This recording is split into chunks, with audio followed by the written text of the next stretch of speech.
Bona nit, és divendres, avui ja final de setmana i avui comencem l'informatiu parlant dels 458 expedients sancionadors que s'han obert a Girona a causa de l'ordenança de civisme que prohibeix orinar i beure alcohol, entre altres coses, a la via pública. En parlem de tot això i més aquí a l'Informatiu del Nord, que comencem ara mateix. Primer any d'aplicació de l'ordenança de civisme de Girona, que s'ha iniciat amb un total de 458 expedients sancionadors. La gran majoria, un 61%, han estat multes per beure alcohol al carrer. Els joves intenten canviar la sanció econòmica per treballs a la comunitat. Destaquen també 50 expedients per sorolls dins del domicili. 4 agents de la policia municipal de Girona han resultat ferits i un jove ha acabat detingut arran dels aldarulls que es van viure dimecres a la nit al centre de Girona. Un grup de joves que protestava per l'expulsió al Marroc d'un activista de la plataforma d'afectats per la hipoteca es va enfrontar contra 4 agents que custodiaven a l'Ajuntament. L'Associació Discapacitat Intel·lectual de Catalunya denuncia que hi ha 500.000 catalans amb discapacitat intel·lectual en llista d'espera per accedir a places d'atenció diürna i d'acolliment residencial. Asseguren que no accedir a aquest servei suposa que els usuaris s'hagin de quedar a casa sense rebre l'atenció adequada. Arriba a Olot al Garrotxinarius, una jornada de música i dansa folk que es farà el proper dia 25 de gener amb tallers, un sopar i també concert ball, a part de formació. Les entrades van dels 8 euros fins al 25. La Unió Esportiva Figueres presenta el nou entrenador que substitueix Xavier Ponsí. Es tracta de Francesc Argol, que procedeix del Manlleu. El seu debut és demà contra el Rapitenca a l'estadi municipal de Vilatenim a les 4:30. I avui, a la part final de l'informatiu, el reportatge. Cada divendres analitzarem un tema a fons i avui la grip, aquesta epidèmia que ja ha començat a ser estacionària a la comarca de l'Alt Empordà. Parlarem dels casos amb un doctor especialista de l'Hospital Clínic de Barcelona. Comencem l'informatiu del Nord d'aquest divendres.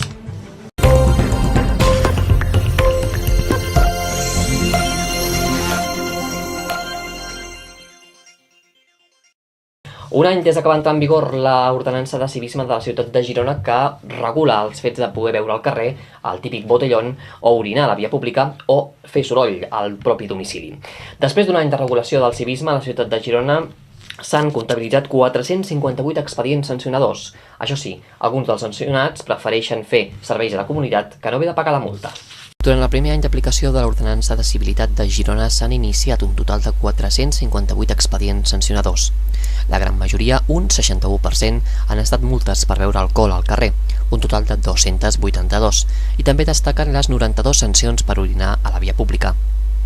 Des del consistori, el regidor de Seguretat i Via Pública, Joan Alcalà, assegura que les dades confirmen que calia un instrument que ajudés a pacificar la ciutat. A més, destaca que algunes de les persones sancionades, especialment els menors, opten per canviar la sanció econòmica per treballs a la comunitat. 8 menors han estat multats per beure alcohol al carrer i destaquen també 50 expedients per sorolls dins de domicilis. Doncs no ens movem de Girona perquè 4 policies van quedar ferits amb lesions de diversa consideració dimecres a la nit, quan intentaven custodiar l'Ajuntament de Girona, després que un grup de manifestants que es manifestava contra l'expulsió d'un membre de la plataforma d'afectats per la hipoteca al Marroc va increpar els Mossos que estaven custodiant, com dèiem, l'Ajuntament de Girona. I hi ha un detingut, un veí de Palafolls de 25 anys, per atemptat contra l'autoritat i lesions. 4 agents de la policia municipal de Girona van resultar ferits i un jove va acabar detingut arran dels aldarulls que es van viure dimecres a la nit al centre de Girona. Un grup de joves que protestava per l'expulsió al Marroc d'un activista de la plataforma d'afectats a la hipoteca es va enfrontar contra 4 agents que custodiaven l'Ajuntament. Els van llançar objectes, entre els quals algun amb bornal, provocant-los ferides i contusions. 2 dels agents han hagut d'agafar la baixa. La policia municipal ha detingut un jove de 25 anys, veí de Palafolls, acusat de desordres públics, atemptat a l'autoritat i lesions. Els joves han causat destrosses també a bancs i comerços de la Rambla i també a mobiliari urbà.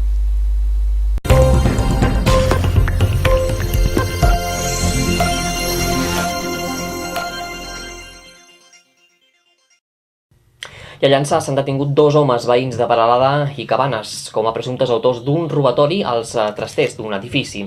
Els veïnats van alertar la policia quan van sentir sorolls a la part baixa dels edificis. La policia els va detenir dins del vehicle en un aparcament de la mateixa localitat de Llançà. Els Mossos d'Esquadra van detenir el passat 2 de gener 2 homes de 22 i 33 anys i veïns de Peralada i Cabanes com a presumptes autors de 5 delictes de robatori amb força. Els fets van tenir lloc el mateix dia de la detenció, quan els agents, al voltant de les 5 de la matinada, van rebre l'avís d'uns veïns que sentien sorolls en el pàrquing comunitari d'un edifici de Llançà. En arribar-hi, la patrulla va constatar que diverses portes del trasters dels garatjos estaven esbotzades.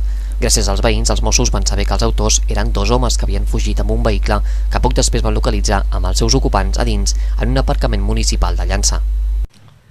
I alerten des de l'Associació de Discapacitats de Catalunya, el DINCAT, que no se'ls atén correctament. Concretament, hi ha 520 discapacitats en llista d'espera per rebre atenció assistencial en una residència o bé en residències diürnes.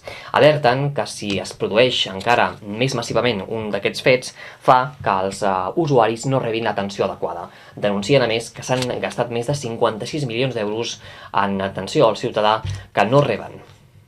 L'Associació Discapacitat Intel·lectual Catalunya, DINCAT, denuncia que hi ha 522 persones amb discapacitat intel·lectual a llista d'espera a Catalunya per accedir a places d'atenció diürna i d'acolliment residencial. L'entitat assegura que el govern només otorga autoritzacions d'ingrés als casos més urgents, però hi ha usuaris que fa anys que esperen una plaça subvencionada. No accedir a aquest servei suposa que els usuaris s'hagin de quedar a casa sense rebre l'atenció adequada.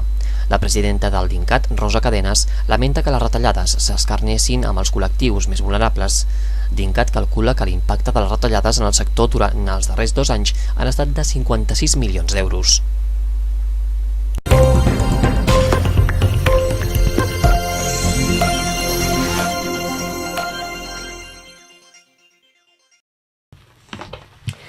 Arriba a Olot el Garrotxinarius, procedent del tradicional Tradicionarius de Barcelona. S'han unit per fer folk a la capital garrotxina durant els pròxims dies, concretament el 25 de gener.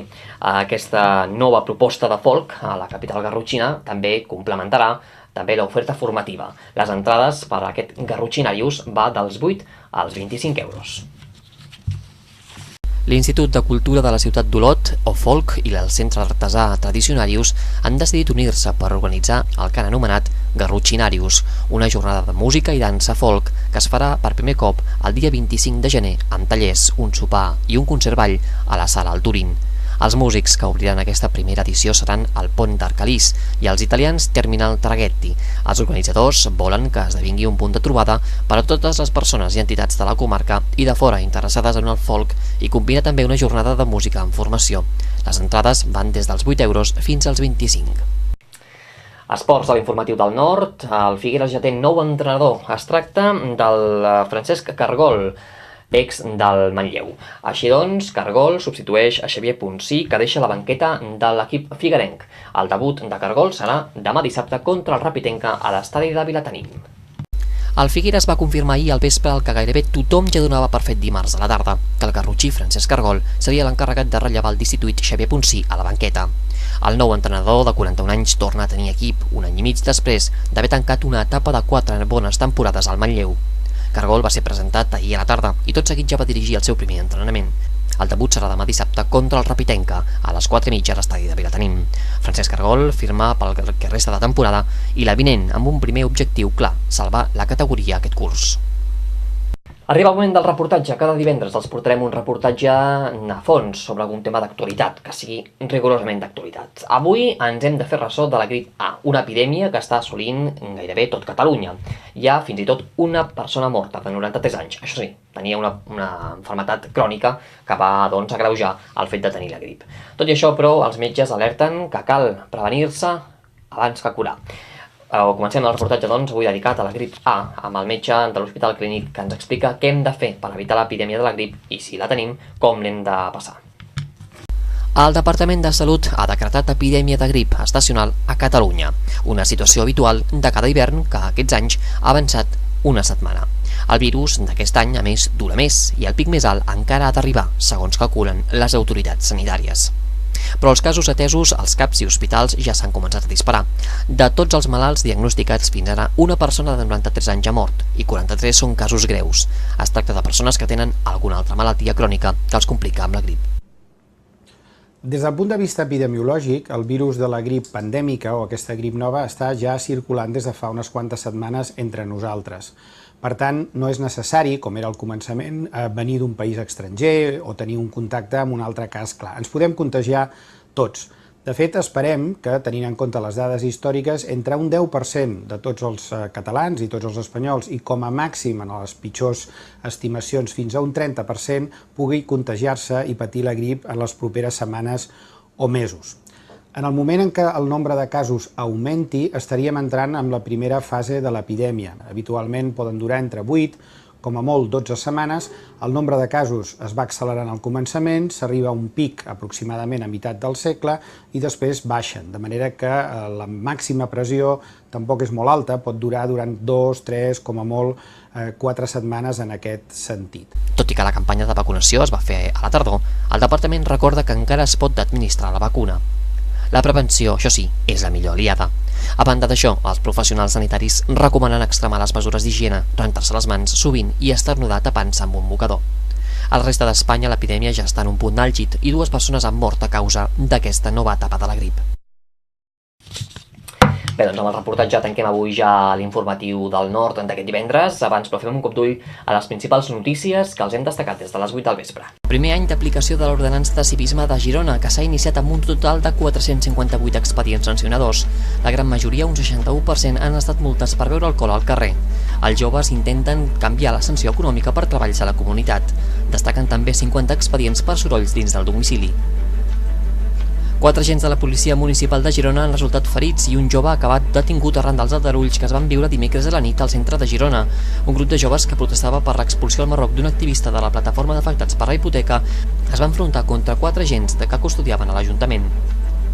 L'Associació Discapacitat Intel·lectual de Catalunya denuncia que hi ha 520 catalans amb discapacitat intel·lectual en llista d'espera per accedir a places d'atenció diürna i d'acolliment residencial. Asseguren que no accedir a aquest servei suposa que els usuaris s'hagin de quedar a casa sense rebre l'atenció adequada. Arriba a Olot al Garrotxinarius, una jornada de música i dansa folk que es farà el proper dia 25 de gener amb tallers, un sopar i també concert ball, a part de formació. Les entrades van dels 8 euros fins al 25. La Unió Esportiva Figueres presenta el nou entrenador que substitueix Xavier Ponsí. Es tracta de Francesc Argol, que procedeix del Manlleu. El seu debut és demà contra el Rapitenca a l'estadi municipal de Vilatenim a les 4:30. Bé, doncs aquí ho deixem. De seguida a la sèrie Punt de Trobada, avui amb el 5è capítol, no se la perdin. Després també, ja ho saben, noves propostes i a les 9:10 Cinema Nord, com cada vespre.